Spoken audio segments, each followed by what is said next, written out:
Look into my eyes. What do you see there? Peace, contentment? No, you see scorched earth and the cold calculation of an architect who has walked through hell and brought back nothing but tempered steel. Ahead of you lies either your personal salvation code or your final status as biological scrap. Look at your front door right now. Do you call that place home? You return there after an exhausting battle with the outside world, squeezed dry by the system, with PTSD, post-traumatic stress disorder, clenched between your teeth. And do you know what greets you? It is not support. It is not understanding. You are met by a thick, foul, suffocating stench of stagnation, a specific atmosphere of degradation, and an absolute total lack of vector. I used to walk into that apartment, and instead of warmth, I hit an icy silence that was merely a prelude to verbal terror. Reproaches that hit you in the gut at the worst possible moment. Where are the results? Why are you so moody? When will you finally become normal and convenient for us? I realized a terrifying truth. I did not have a home. I had a place where I was being slowly, methodically digested.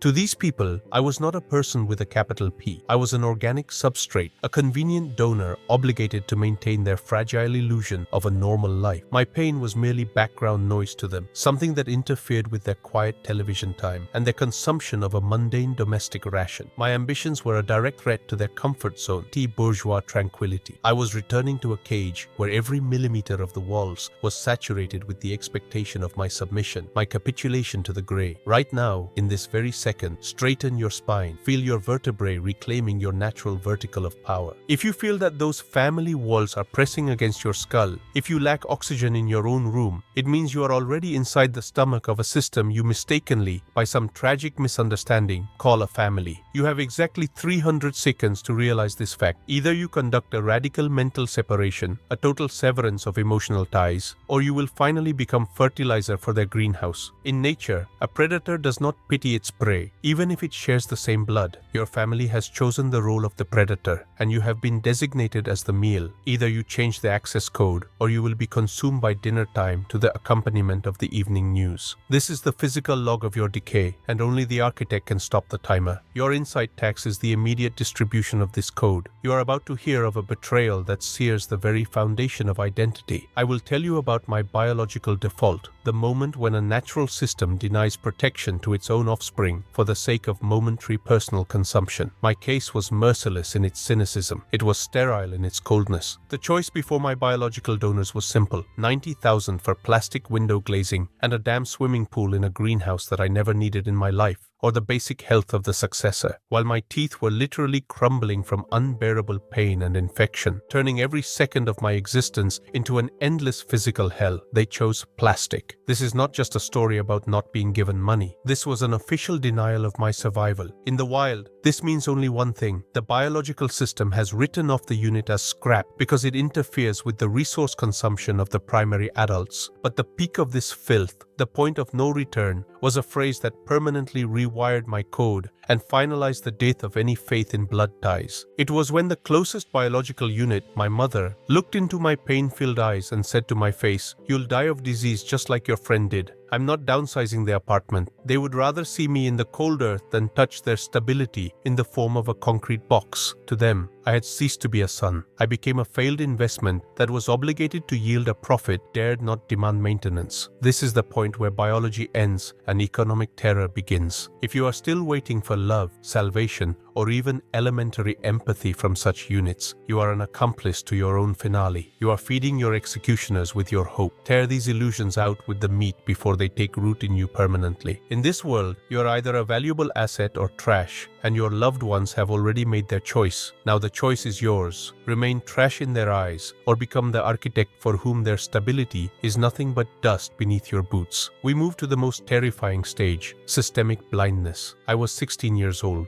a period of total, uncontrolled self-destruction, a heavy addiction that was sucking the soul out of me. For 90 days, 3 long months, I was literally rotting before their eyes, turning into a living ghost, a shadow of myself. I was dying in the next room, behind a thin wall that separated my abyss from their normalcy. And do you know where my mother was during this time? She was incredibly busy saving the world. She worked at a school. She saved other people's children every day. She brilliantly played the role of a respected educator and an ideal mentor for society. She She saw my decay every single day when I stepped out of my room, but her brain exquisitely blocked reality. To admit the truth, to see that her own son was destroying himself, would have meant instantly shattering her flawless social simulacrum, a false, artificially created image of well-being. She chose not to notice the corpse in her own apartment just to maintain her status as a good person in the eyes of colleagues and neighbors. She only woke up at the end of the third month when denying the catastrophe became physically impossible. And what was her salvation protocol? A qualified clinic? A well-thought-out exit strategy? No. She activated the most despicable tool, suicide manipulation. If you don't stop, I will kill myself. Understand this. This is not love. This is an act of supreme, distilled selfishness. She wasn't trying to save me. She was trying to save her own peace of mind by imposing an unbearable weight of guilt upon me. The conclusion is simple and haunting. The system does not love you. It loves its schedule and the absence of inconvenient questions. My crisis was not a tragedy to them, but a nuisance that disrupted their comfortable routine. I was a defective unit ruining their perfect reporting to society. Their care is just a way to force you not to interfere with their enjoyment of their small, grey happiness. When the biological family threw me overboard, I made a classic error. I began looking for a partner in a woman. I found Vika. She swore eternal, unbreakable loyalty to me. She masterfully crafted the image of the person who is always there and hates traitors with all her heart. She was my hope for healing. But as soon as my life vector wavered under the weight of PTSD, as soon as I stopped being a convenient resource and a flawless providing alpha, her mask began to melt. My global goals, my plans to earn 18 million a month to build my empire, suddenly became wet dreams and loser fantasies to her. She dumped me like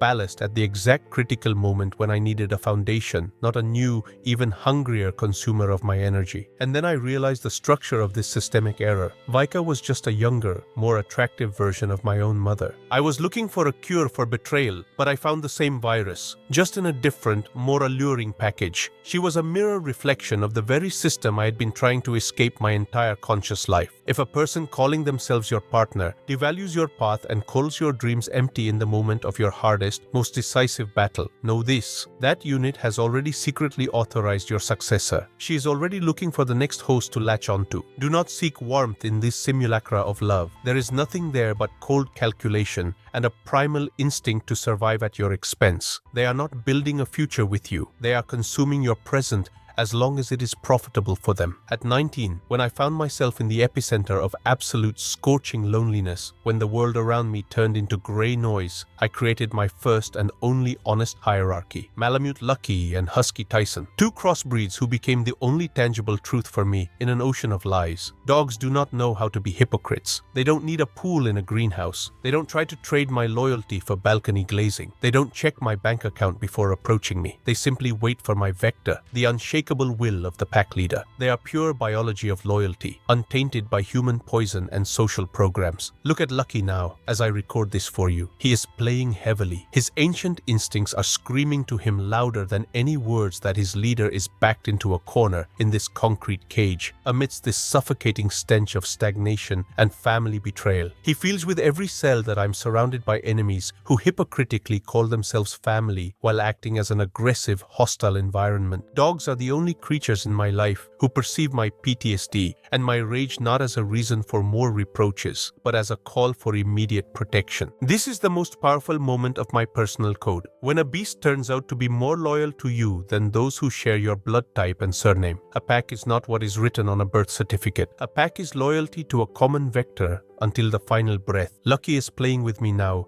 only to tear me out of this numbness so that I can feel the taste of battle again. He sees my tension and shows with his whole being that he is ready to go into any fight with me, even if the whole world is against us. This is the true architecture of loyalty. This is my final ultimatum to each of you. You must perform an act of radical, merciless psychological separation. You must commit a cold internal murder in your mind. To survive as the architect of my own destiny, I once admitted I have no parents. I have no family in that saccharine sense that the Matrix hammered into me for years through school and television. My biological donors chose their petty comfort and their rotten greenhouse over my great legacy. They are merely operators of a system that for decades slowed my growth and drained my strength. My direct order to you: immediately stop investing your precious resources, time, money, emotions, in those who are systematically destroying you. Stop slavishly waiting for approval from your executioners. You will never please them because your greatness is a death sentence sentence to their insignificance. Your only sacred duty is your expansion and your true pact. Either you walk out of this mental cage right now